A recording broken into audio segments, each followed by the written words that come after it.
Ask Yuri. You've got a health and fitness question? I've got an answer. Hey guys, how's it going? All right, today we are talking about candida and fungus and stuff like that. This question comes from Carla. She essentially wants to know, a doctor or naturopath recently told her that she had an overgrowth of candida or fungus in her body, which was part of some of the symptoms that she was experiencing. What can she do to get rid of it? Well, I can tell you firsthand that, I too suffer from fungus. Probably every single person watching this video suffers from a fungal infection or overgrowth of some kind. And it's not as simple as removing sugar out of your diet. That's pretty much the simple get rid of candida protocol. Cut all sugar out of your diet, and that's it. Okay? And the standard protocol is no sugar for 6 months. So good luck, right? No fruit, no starchy carbs, so that would include no yams, no sweet potatoes, none of those sources of carbohydrates. So essentially you're eating meat and green vegetables. That's pretty much it, and maybe some nuts. Very tough for a lot of people to sustain, especially if they're transitioning from a pretty liberal diet, we'll call it that, to that kind of approach. So there's some other things you need to consider, okay? I'm going to talk about my situation for a moment, and I'm going to hopefully give you some insight into what's happening with you. So when I was 17, I lost all my hair. As you can obviously tell, I don't have any hair right now. Yes, it was, I totally just lost my train of thought. All right, so when I was 17, I developed an autoimmune condition called alopecia, and I had no idea what it was at the time, why it happened. When about 8 years later, discovered, okay, it was related to my food, made some changes, changed my life, regrew my hair, keep my head shaved pretty much now.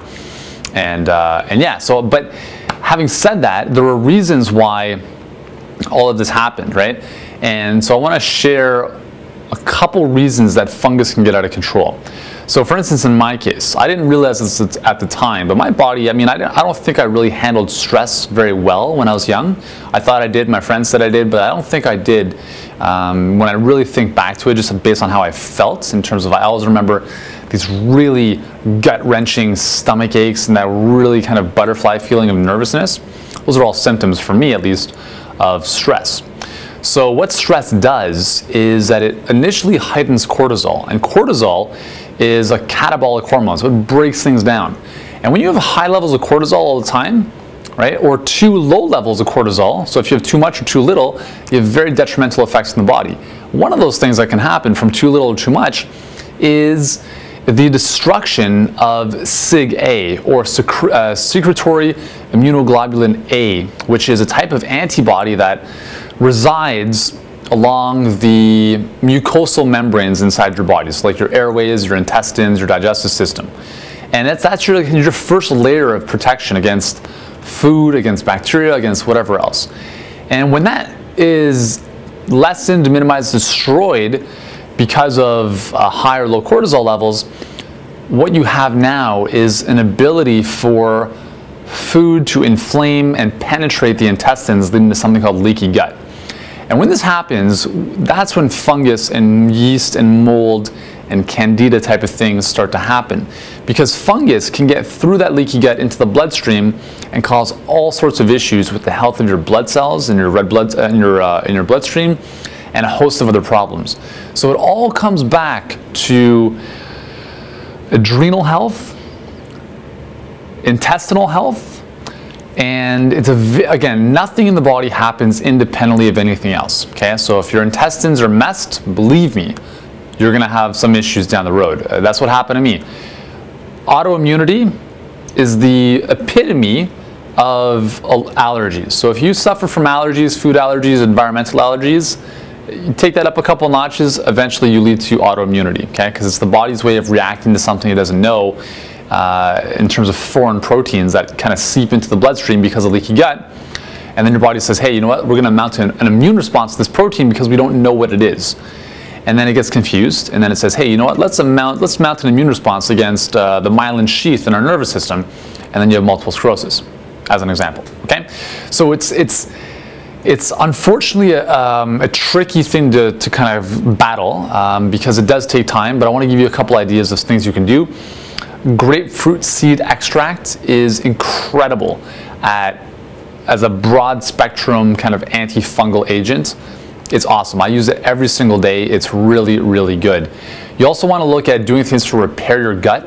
Okay, so high dose probiotics, omega-3 oils, so omega-3 fatty acids to reduce inflammation in the gut and elsewhere. And you also you're definitely going to want to work with your healthcare practitioner, whether it be a naturopathic doctor or anyone else, to really see what is going on. I realized that after having done a hormone panel with my adrenals, having adrenal fatigue, all of these things were pointing to, okay, well, this is the problem. If I've got adrenal fatigue, this is happening, this is happening, this is happening, which leads to this, which is why this is happening. Okay, so everything is related. And I know this video is going a little bit off tangents here, but I just want you to understand that in the body, it's never as easy as saying, what are the 3 foods that are going to kill Candida? Because that's BS. And when you see that kind of nonsense, please don't consume that information, right? I can tell you, sure, avoid sugar, avoid peanuts, avoid any kind of yeast, avoid bread, boom, right? But there's more to that, right? It's a broader spectrum approach to really healing your body from the inside out. You have to look at different systems and ways to support it. Again, there's a lot of things that we can discuss that are kind of go beyond the scope of this video, but I just wanted to hopefully get the process started so that you can have a conversation with whoever you're working with to maybe look into some of those deeper issues. So, hope that helps.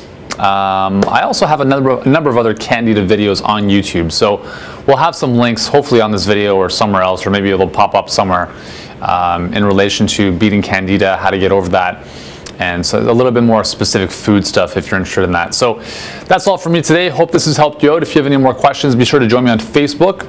The URL is down here, and you want to post your questions on the Facebook wall so everyone can benefit from the answers, because I don't answer my Facebook questions because there's so many of them as in kind of Facebook messages. So post your question on the wall. I'll be sure to answer it, and I'll see you in the next video.